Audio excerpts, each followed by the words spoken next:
Assalamu alaikum and welcome to the Learning Academy. So for today, our topic is HTML attributes.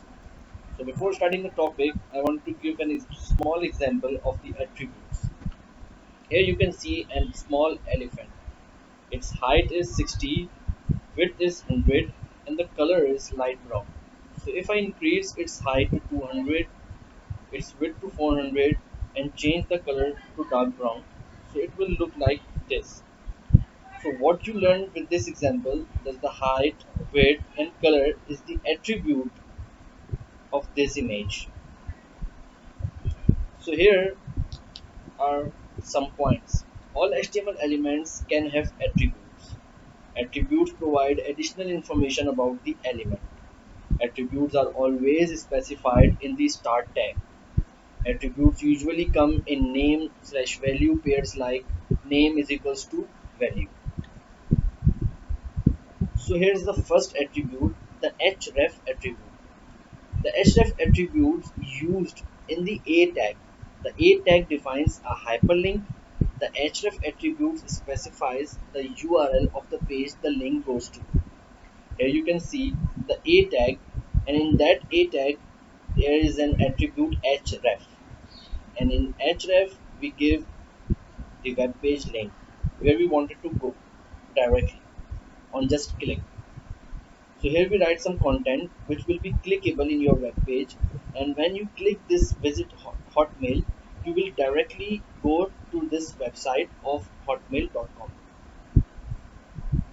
So now the second attribute is src attribute. Src means the source. So you can see over here the image tag is used to embed an image in an HTML page. As I have already told this image tag in my earlier videos. So in an image tag, you use the source attribute, specifies the path to the image to be displayed.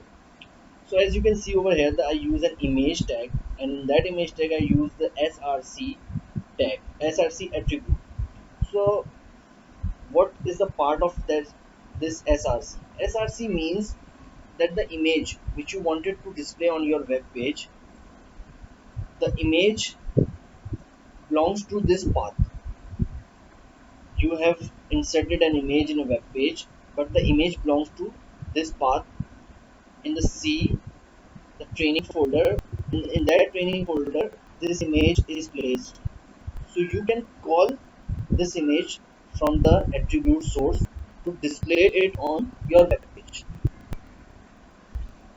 So the HTML attributes, the third attribute, the width and height attributes.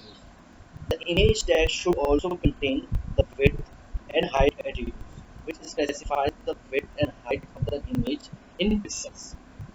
So as you can see in an image tag, first of all I gave the source of that image, and then I gave the width of that image and the height of that image, which means if the image having width 1000 and height 800, but I wanted to do some modification in that image before displaying on my web page.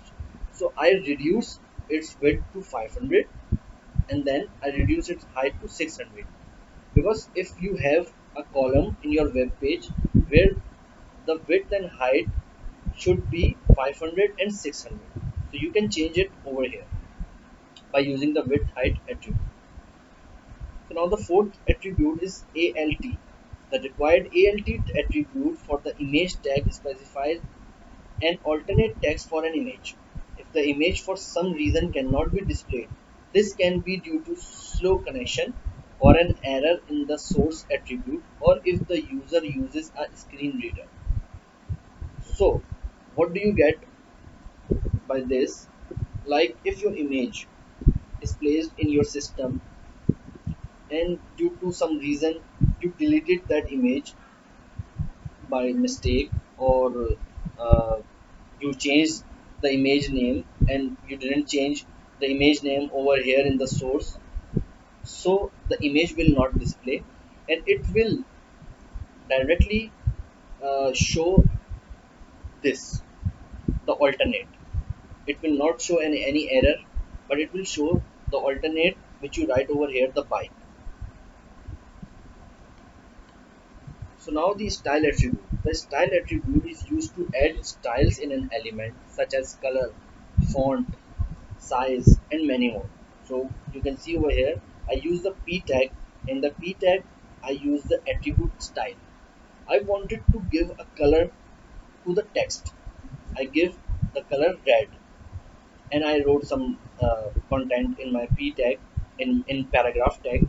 This is a red paragraph, and you can write over here anything which you need.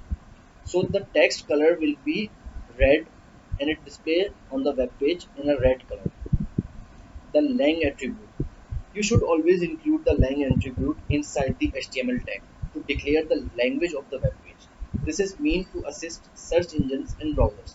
The following example specifies English as the language. So you can see over here, I wrote some small tag, talk type HTML, and in the HTML tag I use the attribute language.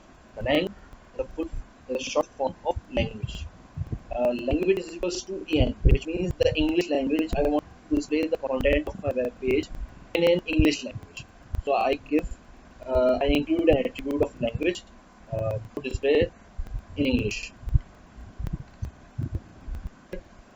Title attribute. The title attributes define some extra information about an element. The value of the title attribute will be displayed as a tooltip when you mouse over the element. So what you get from this? Like I wrote a p tag title, and in a p tag title I wrote a content. I am a tooltip. The case is closed right now. I wrote some content. This is a paragraph.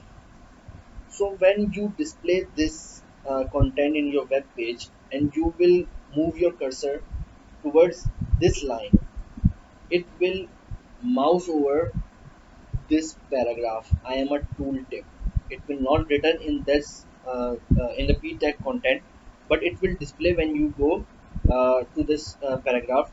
It will uh, display on your tooltip as a tooltip, and you can write over here anything which you like. So thank you for today. Allah Hafiz.